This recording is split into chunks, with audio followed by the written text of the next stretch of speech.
Hey everyone, welcome to Christ's Hidden Teachings, episode 1. My name is Ricky Goodall, and if you're watching this video live, that means that you're in the Society of a Unism Facebook group, and I'm really excited to have you here. What I'm going to be doing in this video and the videos to come are sharing teachings attributed to the teacher we know as Jesus Christ, and also his other pseudonyms, names like Issa, like Krishna, or like Horus. I believe that Jesus Christ is one of the names for the higher self that exists inside of us all. I believe that Jesus Christ is an analogy or a light label or a title given to an individual who's reached a certain level of consciousness. I believe that the name Jesus comes from the name Yaheshua, which is an ancient Hebrew scientific formula to represent an individual who has cleaned their 5 bodies, their 5 energy bodies. Air, fire, water, earth, or ether, or maybe the spiritual body, the mental body, the emotional body, the physical body, and then the consciousness.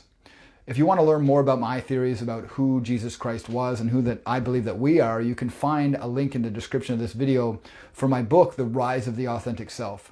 In that book, I share my theories about how I think Jesus Christ was a man like any of us who was able to reach extraordinary levels of consciousness and who was able to convey deep, complex, universal truths in a simple way that other people could understand.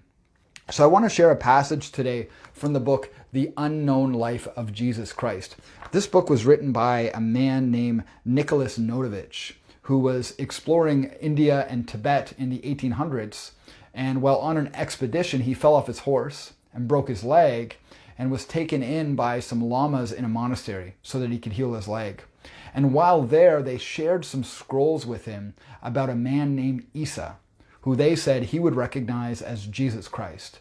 And these scrolls were about Issa's life and the work he had done between the ages of 13 and 30, or 13 and 29. So the 16 lost years or 17 lost years of Jesus Christ.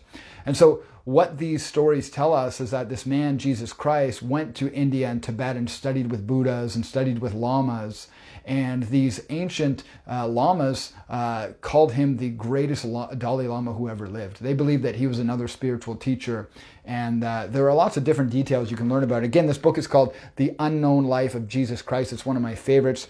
I'll be sharing passages from other books in upcoming videos, books like the Bhagavad Gita, because I believe that Krishna is actually another form of Christ or Jesus Christ. I'll be reading from the Gnostic Bible, which includes testaments that weren't included in the New Testament, and other books like that have different stories about Jesus.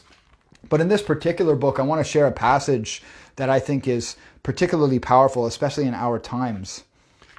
So the passage is on page 69 in this version of the book. It might be a different page in another book, but it's chapter 12, and it goes verse 10 to 21. And so this is a very powerful passage, again, especially for these times.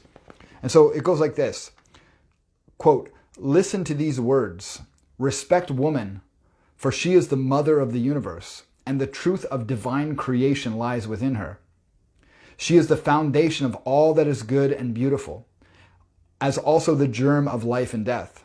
Upon her depends the whole life of man, for she is his moral and natural support in his labors.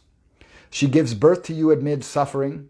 By the sweat of her brow she attends your growth, and until her death you cause her the greatest anxiety. Bless her and adore her, for she is your only friend and support upon earth. Respect and defend her. In acting thus you will win her love and her heart, and you will please God, and many of your sins will be forgiven. Therefore love your wives and respect them, for they will be mothers tomorrow, and later elders of a whole nation.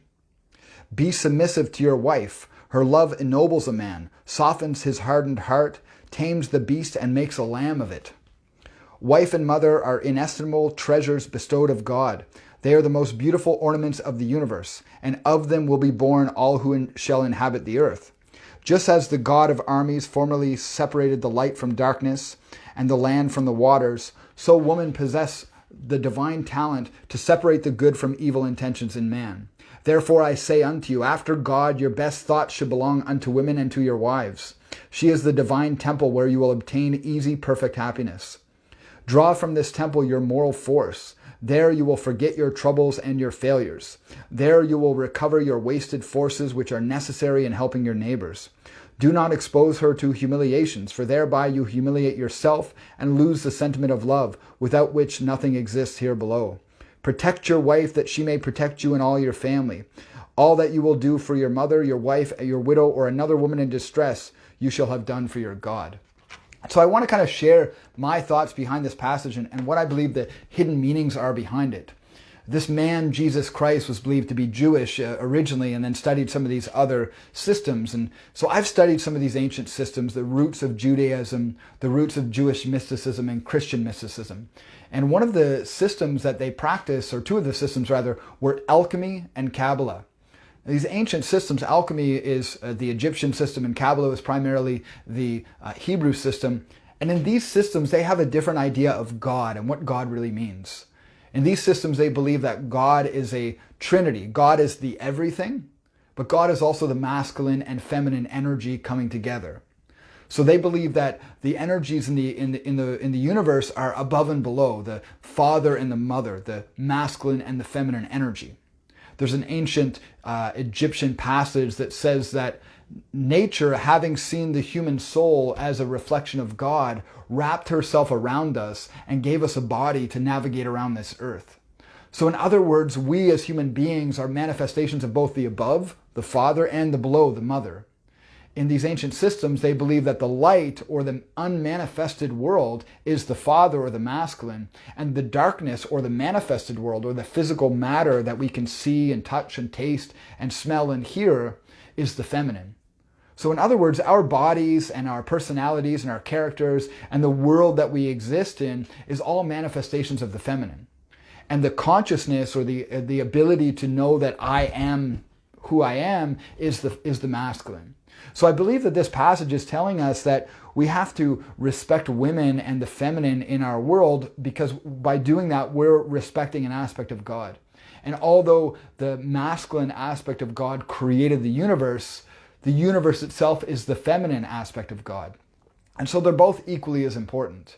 And so women in our physical world, women manifested as physical beings, are manifestations of the Great Mother. The shamans in Peru who I've worked under since 2016 believe that Mother Earth and the feminine is just as, if not more, important than the masculine. And so we have to have compassion and forgiveness for how the universe may create pain for us, because that's the feminine projecting back our own reflection.